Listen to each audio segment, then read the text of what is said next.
Olá, esse não é um monólogo, não é um diálogo, é um triálogo. 3 pessoas trialogando sobre um assunto do seu interesse. E o assunto de hoje é o Setembro Amarelo. Setembro Amarelo é uma campanha de prevenção ao suicídio. De repente, do seu lado, nesse exato momento, pode estar uma pessoa candidata ao suicídio e você não diagnosticou ainda nenhum sintoma nela. Você já parou para pensar sobre isso? Não? Então não saia daí, porque o triálogo começa agora!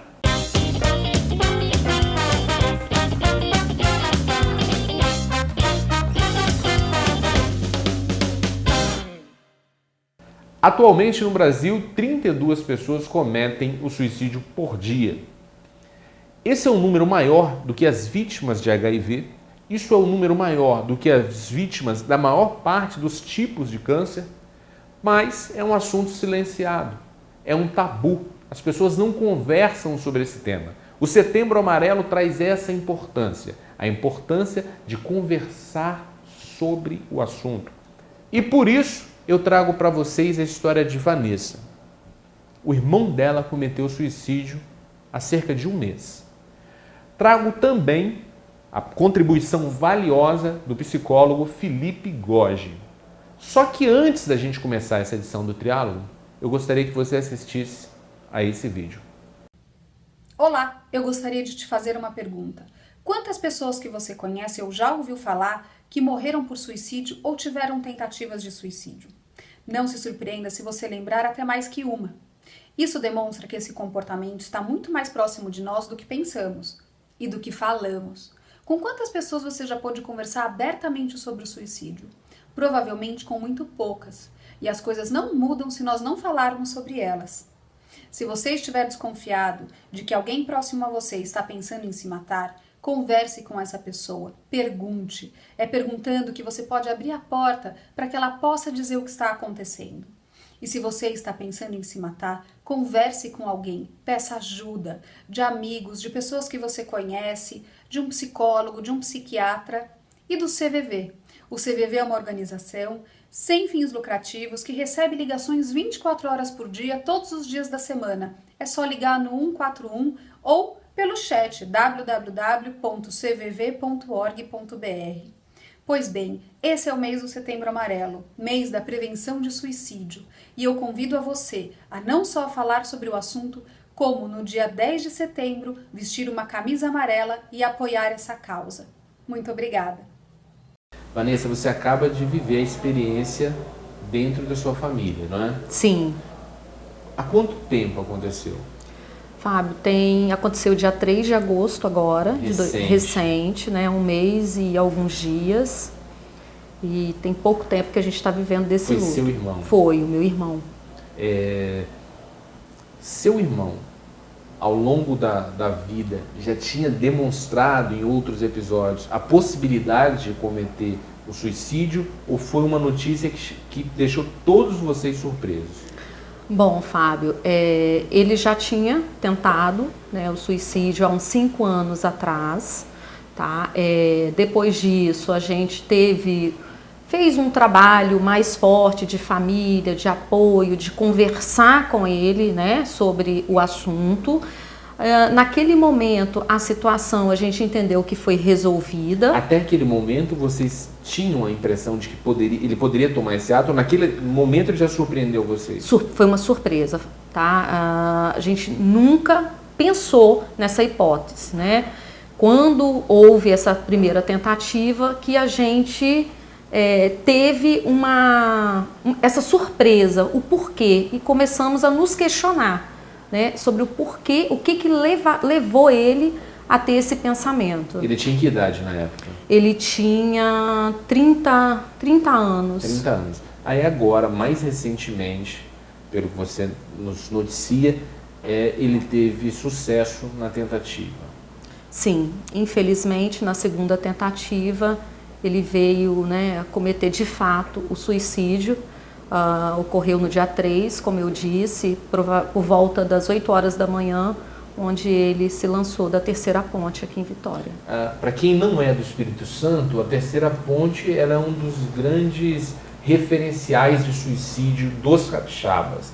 Ela é um local que, infelizmente, ganhou essa marca. Sim, né? infelizmente. Recentemente, inclusive, existe até uma orientação, né, de tentar colocar tela em volta da ponte. É uma iniciativa até do Conselho de... Eu não sei se dizer que se é do Conselho de Psicologia, mas eu sei que o Conselho de Psicologia abraçou essa causa como uma maneira de proteção, não só à vida, mas uma proteção de uma forma geral. Né? A gente entende que é importante ter essa tela ali para inibir, pelo menos, esse ato na ponte. Até porque, embora a ponte, preferencialmente, aconteça o trânsito exclusivo de carros, durante manifestações, as pessoas passam, às vezes 100 mil pessoas já passaram a ponte. Sim. E é arriscado, né? Sim, isso é um fato.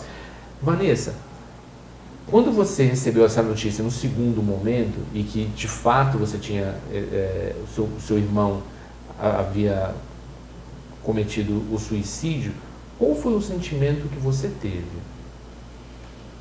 De culpa. Esse foi o sentimento que eu tive. Que culpa você poderia ter? Que eu poderia ter dado mais atenção aos sinais que ele deu. E ele deu sinais? Ele deu alguns sinais, como eu disse, foi a segunda tentativa e na segunda ele conseguiu. Só que quando ele abordava esse assunto, poucas vezes ele abordou, mas as vezes que ele abordou, a gente não deu a devida atenção a esse assunto.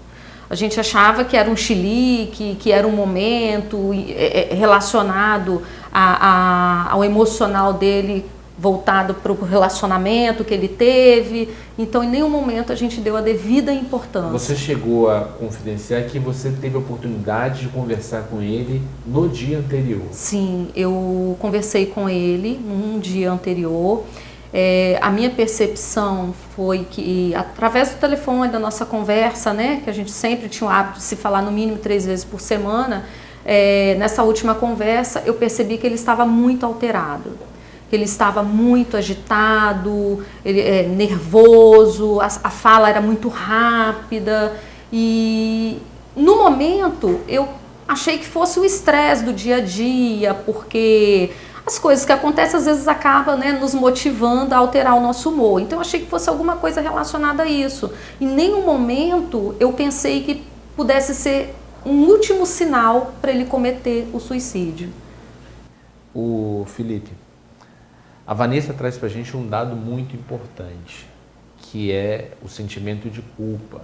Ela ficou com essa marca, acredito que outros familiares também ficaram, né? Sua mãe, seus irmãos.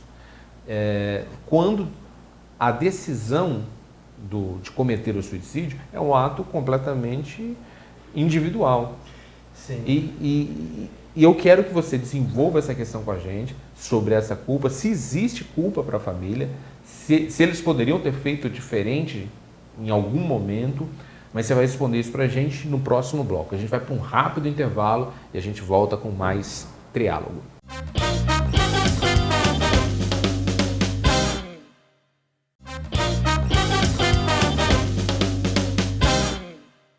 Estamos de volta com o Triálogo, que nessa edição está trialogando sobre o suicídio. A gente tem a Vanessa, que está contando a história vivida pelo irmão dela, e o Felipe, que é psicólogo, está ajudando a gente a compreender o fenômeno. No bloco anterior, a Vanessa comentou sobre a culpa que ela sente, que a mãe sente, que os irmãos sentem.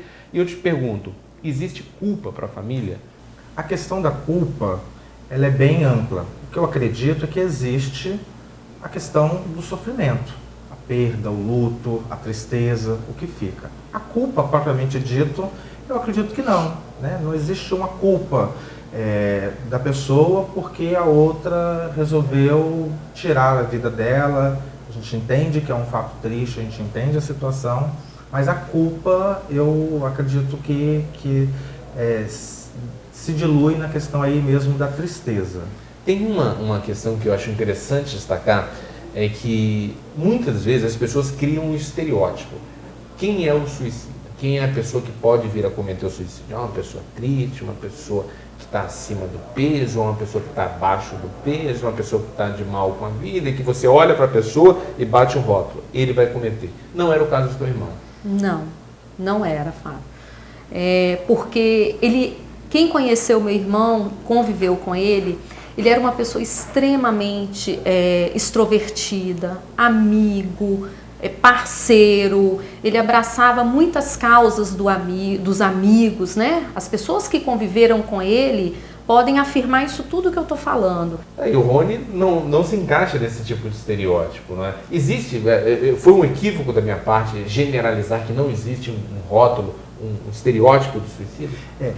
O que a gente pode fazer é algumas classificações. Por exemplo, ela mesma colocou que ele deu alguns sinais. Né? Você colocou que ele fez os sinais que ele estava mais arredio, ele estava mais afastado, ele estava mais alterado do que o comportamento dele, que é um indício de uma pessoa que quer o isolamento.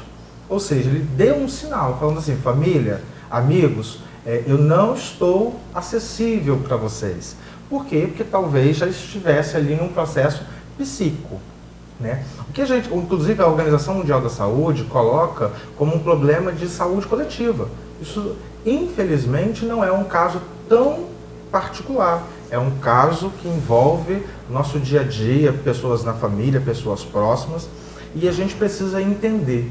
Eu, no meu dia a dia, costumo colocar que, infelizmente, aí quero te parabenizar, Fábio, por trazer essa temática e trabalhar isso, porque realmente eu acho que a melhor forma de tratamento e de prevenção é realmente o diálogo, a conversa, o estar acessível. Porque muitas vezes a pessoa que comete o suicídio, a gente tem a experiência com pessoas que tentaram o suicídio, não conseguiram. Então a gente consegue ter o suicídio muito ligado somente à pauta da saúde, porque ele tinha um objetivo, que era tentar se matar, e aí não conseguiu, e é natural, após qualquer objetivo, eu ter uma grande tristeza e até uma depressão. Então, muitas vezes, o suicídio ele é ligado simplesmente ou somente à questão depressiva, que não é uma verdade absoluta. Nós precisamos entender que o suicídio está ligado a tantos outros fatores, que não é necessariamente a uma pobreza, a uma riqueza, a felicidade ou a tristeza. O suicídio está ligado como o sujeito internaliza a vida, como ele olha o sofrimento, como ele olha a alegria, como é que ele se compara. Muitas vezes nós temos o mau hábito de concretizar ou raciocinar uma felicidade nos comparando com o outro, pelo que o outro tem. E às vezes a gente não faz esse processo conosco mesmo, Sim. De entender a evolução como um processo de ser melhor do que eu era, não do que o vizinho que está com um carro, uma casa, enfim. De repente o cara pode comprar uma Ferrari. Sim. Aí o outro está de bicicleta, ele acha que está melhor que o da Ferrari, porque ele está pedalando, ele tem uma vida saudável, Sim. ele tem um compromisso de não gerar carbono, de não poluir o meio ambiente. Não dá para comparar, são referenciais, Não cada um tem. tem o seu. Vanessa, me conta uma coisa. Vocês estão há um mês vivendo esse processo. O que tem ajudado vocês a vencer a dor ou suportar a dor?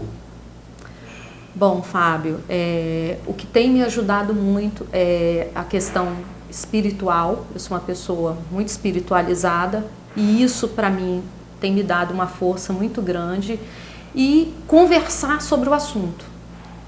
Depois do que aconteceu com meu irmão, eu comecei a fazer uma leitura de tudo isso e eu vi o quanto é importante as pessoas discutirem sobre o assunto, conversar em família, em rodas de amigo, em suas faculdades. Infelizmente é um assunto tabu, né? Sim. As pessoas acham que não tem que falar Sim. sobre isso. E o suicídio acaba sendo silencioso dentro de quem vai cometer e silenciado pelas pessoas da família. Ninguém tem muito coragem de falar, não, melhor não falar sobre isso. Exatamente. Porque o suicídio está muito ligado à morte. E aí o ser humano ele tem a visão, por sua essência, ou por sua naturalidade, ou pela sua construção, de sua eternidade. Então, falar do suicídio é falar do fim do ser humano. Exatamente. E a gente acaba não se colocando no dia a dia nessa construção, de falar do meu fim, seja ele para pagar um plano funerário, seja ele tanto dentro de outros... medo de pagar plano funerário, que é como se estivesse chamando. Vem, pode já estou preparado. Falar da morte, falar do problema, parece que vai atrair. Exatamente. Não, a gente, pelo contrário, a gente sai dessa dubialidade de ser aterrado, sim, não. Então a espiritualidade foi o seu caminho. Foi fundamental para superar essa dor. E na tua família, alguém tomou um caminho diferenciado? Todo mundo partiu em busca da espiritualidade? Todo mundo partiu, e aí o que mudou depois do acontecido? A minha família não era muito de conversar os assuntos abertamente. Aquela criação, né, de não discutir certos assuntos. Depois que aconteceu isso com meu irmão, a gente começou a conversar mais sobre diversos assuntos. Né, de falar mesmo da dor de cada um, dos problemas, e mostrar que a gente é frágil, que a gente é sensível e que a gente pode se ajudar. Que bom. Eu vou precisar fazer mais um rápido intervalo, daqui a pouco a gente volta conversando sobre esse tema que está sendo tão levemente e densamente mesmo conversado aqui. Eu acredito que a gente está ajudando muitas famílias hoje com esse programa, então você não pode sair daí, fica, porque daqui a pouco a gente volta com mais Triálogo.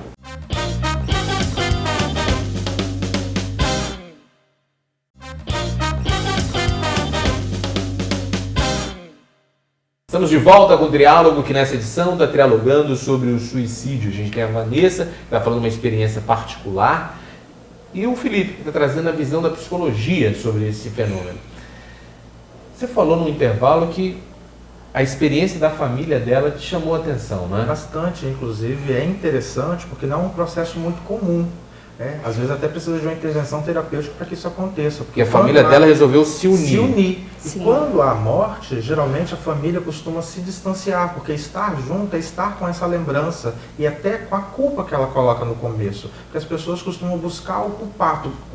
Quem é que pode ter sido o culpado? De forma inconsciente, isso não é tão claro. Então os familiares costumam se repelir, buscando nas suas diferenças a culpa. Então isso não é muito comum. E aí é interessante, né, essa aproximação, esse fenômeno de aproximação como uma forma de se autoajudar, de criar força, e certamente essa força ajuda a sociedade, porque as pessoas que estão assistindo, os amigos que estão próximos, né, ao ponto de chegar aqui no programa, isso toma uma... Eu queria até aproveitar isso e te fazer um convite. Eu queria que você olhasse para essa câmera, que é a câmera das pessoas que estão em casa, te observando, conhecendo sua história. Provavelmente tem alguém que esteja vivendo o problema, que aconteceu recentemente também, e que esteja vivendo uma dor assemelhada à sua. Eu queria que você olhasse nos olhos dessa pessoa que está em casa e desse uma orientação de como a família pode se portar diante desse fato. Bom, Fábio, eu gostaria muito de deixar como mensagem para aqueles que estão nos assistindo em casa, é que a minha experiência sirva positivamente para ajudar outras famílias, outras pessoas que talvez estejam enfrentando o que a gente está enfrentando agora. No meu caso, o que eu quero dizer é que discutam mais o assunto do suicídio nos ambientes no qual vocês convivem.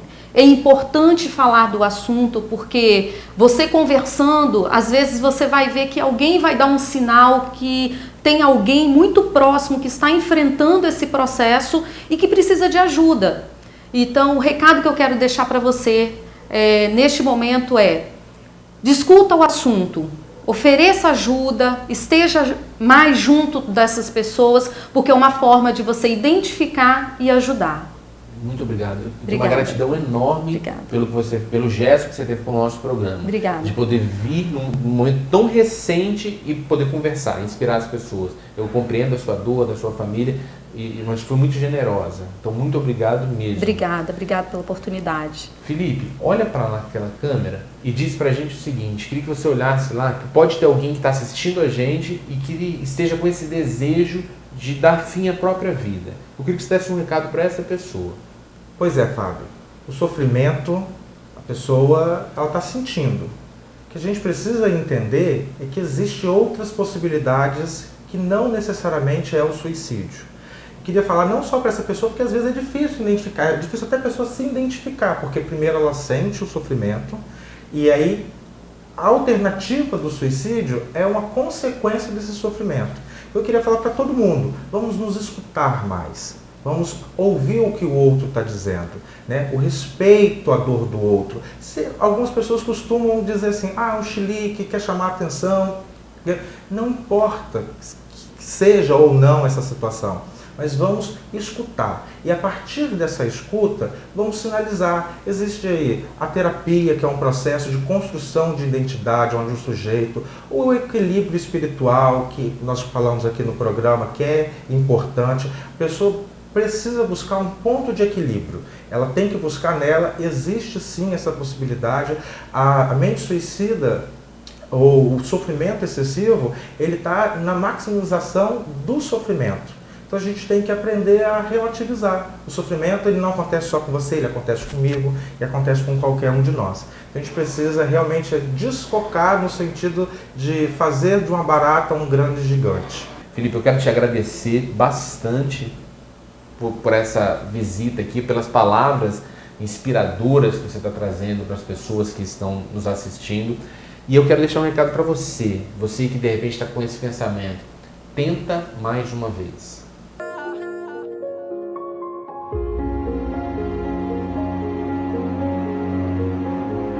Hoje a gente vai fazer um experimento social inspirado em uma ideia que já foi feita nos Estados Unidos. As cenas que você vai ver nesse vídeo são muito impactantes. Então assista esse vídeo até o final e compartilhe, porque talvez com um clique você pode salvar uma vida.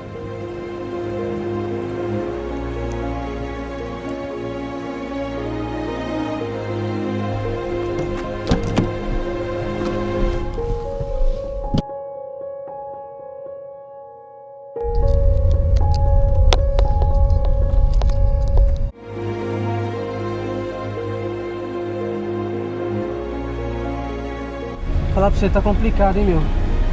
Complicado pra caramba, cara. Eu tô numa maré de azar que eu não tô entendendo, meu. Acho que sabe quando tudo parece que tá dando errado, sabe? Tudo tá dando errado, meu. Nossa, cara, eu 3 anos trabalhando na empresa agora, os caras me mandou embora, velho. Uma mão na frente e outra atrás, era a única coisa que eu sabia fazer da minha vida, velho. Um monte de conta agora pra pagar nesse começo de ano aí, eu nem sei o que eu vou fazer, cara. Não sei o que eu vou fazer, pelo amor de Deus, cara. Não é fácil, não. Minha esposa terminou comigo, cara. A gente tem 2 crianças, um molequinho de 8 meses, mas uma menininha de 2 anos. Não sei o que eu vou fazer, cara, porque ela sumiu no mundo com as crianças, eu não consigo mais ver as crianças, cara. Tô desesperado, velho, sem dinheiro, sem família, sem nada, velho. Olha, tá complicado, hein, velho. Tá complicado pra caramba. Olha, tá difícil de aguentar, hein, cara. Nossa, Rapaz, não é fácil, né? Nossa, cara. Ainda pra piorar tudo ainda, cara, minha mãe tá internada no hospital faz quase um mês, velho. Quanto que deu aí, cara? Cara, deu 9,58. 9,58? Isso.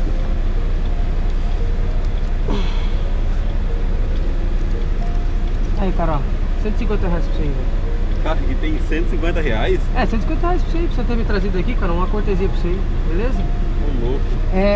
Aí, cara, eu pedi um favorzinho pra você não entregava isso aqui pra minha mãe, cara? É uma carta que eu fiz pra ela, o endereço tá embaixo no rodapézinho aí, tá? Valeu, cara, obrigado, hein, Mas, meu? pera aí um pouquinho, só como assim uma carta pra tua mãe?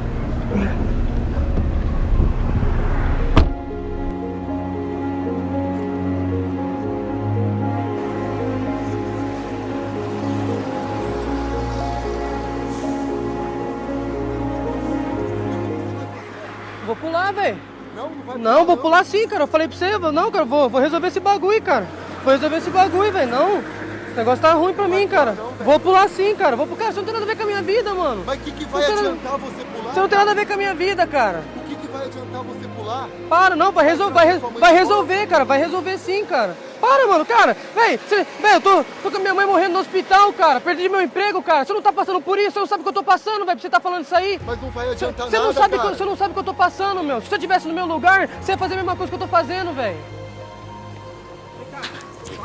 O que você vai fazer? Eu vou pular, cara. Como assim Eu pular, vou pular, cara, me deixa, velho. Eu vou pular, cara. Não, que ajudar, velho. Eu vou pular, velho. Não, eu vou pular, me deixa, cara. Você é um cara gente boa. Você não tem nada a ver com eu isso, pedi cara. Você não tem nada a 9,58 ver pelo com táxi, isso, você me deu cara. 150 reais. Você não tem nada a ver com isso, cara. Me deixa pular, velho. Não, Para com como isso. assim pular? E seu Deixa filho? eu resolver E isso seus aí. filhos? O que seus filhos vão pensar disso? O que vai acontecer com eles? Você parou pra pensar nisso, cara? Para com isso. Ei, para aí, para. Que isso, cara? Volta aqui, volta. Volta à realidade. Pular não, cara. Cara, eu sei o que você tá passando, cara. Velho, eu perdi meu pai com 16 anos, cara. Meu pai caiu morto no meu colo, cara. Você entendeu? Velho, eu não pude fazer nada pelo meu pai. E ainda você com vida dá pra fazer alguma coisa pela tua mãe, cara. Você tem um futuro pela frente. Que isso? Se você ouvir a minha história, cara, você nem vai imaginar como que eu cheguei até aqui. Pular, para com isso. Eu nasci numa cidade pequena, lá no interior, vim tentar a vida na cidade grande, só com 18 anos eu consegui o meu primeiro banho de chuveiro. Sabe o que é isso? Só com 18 anos. E quando eu achei que era tudo certo, cara, casei, arrumei 2 empregos, no qual eu tô até hoje batalhando, cara, no qual até hoje eu tô lutando pra crescer na vida, pra continuar aí na luta. Quando eu acho que vai dar tudo certo, cara, perco meu casamento, cara, me divorcio, me separo da mesma forma que você se separou. Mas o pior de tudo tava pra acontecer, cara. Eu perco meu filho, que tinha 1 ano e 2 meses, cara. Você tem seus filhos aí vivos, vai poder ver eles crescerem, vai poder ver eles sonharem, eles realizarem esse sonho. E eu que não vou poder ver meu filho crescer, cara. Você sabe a dor que é perder um filho? A gente a vida inteira, cara, não quer perder pai, mas a gente sabe que um dia a gente vai enterrar o pai. Mas filho nunca tá preparado pra isso, cara. É a ordem inversa da vida. E eu enterrei meu filho, cara, mas nem por isso eu vim pra uma ponte pular. Velho, eu vivo dentro desse táxi aí o dia inteiro, cara. Eu faço 1, 2 corridas. Tem dia que não dá 2 corridas, cara. Eu preciso sustentar meu filho. Eu tenho 2 filhos pra sustentar. Uma esposa que depende de mim, cara. Velho, o que vai adiantar você pular dessa ponte, cara? Não vai adiantar nada. Você em vida, você pode ajudar tua mãe. Você em vida, você pode retomar, velho, a sua carreira, cara. Construir uma outra família, cara. Tenho uma filha que é uma bênção na minha vida, cara. Tenho meu trabalho, que eu posso ganhar meu dinheiro pra sustentar essa família que eu tenho, cara. Vem, cara. Que isso? Obrigado, você salvou minha vida, cara. Ô, louco. Obrigado, meu, de coração. Acho que você foi a O que você pessoa. ia fazer? Você foi a pessoa mais gente boa que eu acho que apareceu na minha vida nesses últimos cara. dias, cara. De coração Que mesmo, cara. Mas tem uma coisa pra te dizer, cara. Olha ali tem uma câmera ali tem outra câmera. Cara, isso aqui foi um teste que a gente fez pra ver a reação das pessoas e, cara, toca aqui na minha mão aqui, cara. Você acabou de salvar uma vida, meu. Você acabou de salvar uma vida, cara. Tava filmando tudo. Tava filmando tudo, meu. Você acabou de salvar uma vida, cara. Obrigadão aí, meu. O mundo precisa de pessoas como você, cara. Desesperado de pular, cara. Valeu, meu. Valeu mesmo. Obrigadão, velho. Obrigadão mesmo, cara.